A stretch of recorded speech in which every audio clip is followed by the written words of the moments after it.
During the late Silurian through the early Devonian periods, there were a number of primitive plants which were not vascular plants, but which were more closely related to the vascular plants than the modern non-vascular plants like liverworts and mosses. These would include Horniophyton, a short plant which could have grown to perhaps 6 centimeters or so. Aglaophyton also was a non-vascular plant. It could reach perhaps double the size of Horniophyton, perhaps 15 centimeters or so.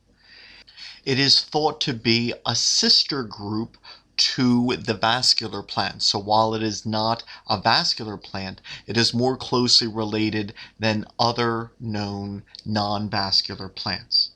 While it did not have roots, it apparently had a fungal mycorrhizal symbiosis that allowed it to receive nutrients from the soil, as perhaps did many of these early plants.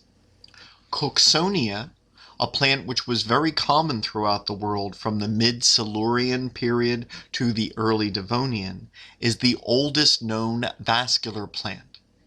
Most only reached a couple centimeters in height, although some could be taller than this. Since none of the plants of the early Devonian reproduced with seeds, many of the plants, including Cookonia, had cases of spores which could grow atop their upright stems. Although Cookonia possessed true vascular tissue, as can be told by the analysis of the fossils, this tissue was not incorporated into true roots or leaves.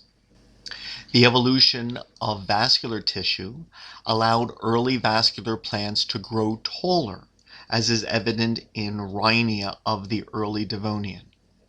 These early vascular plants had not yet evolved true roots or leaves. The vascular tissue was only in the stems. These early vascular plants did diversify. So Cyphyton, which reached perhaps 30 to 60 centimeters in height, is thought to be a basal member of the group, which includes the modern seed plants and ferns. It did not yet have leaves, although there were some tissues known as innations which seemed to provide extra area for photosynthesis. They cannot be considered true leaves because vascular tissue did not enter these flaps. The plant Baragwanathia is of interest because it is the most primitive known lycopod. Lycopods are still alive today, but they were more prominent in the Paleozoic, where they formed the first trees and the major component of the earliest forests. So early members of this lycopod group possessed true leaves with vascular tissue, although the leaves were small microphyls typical of modern lycopods, and not the more complex leaves found in ferns and the seed plants.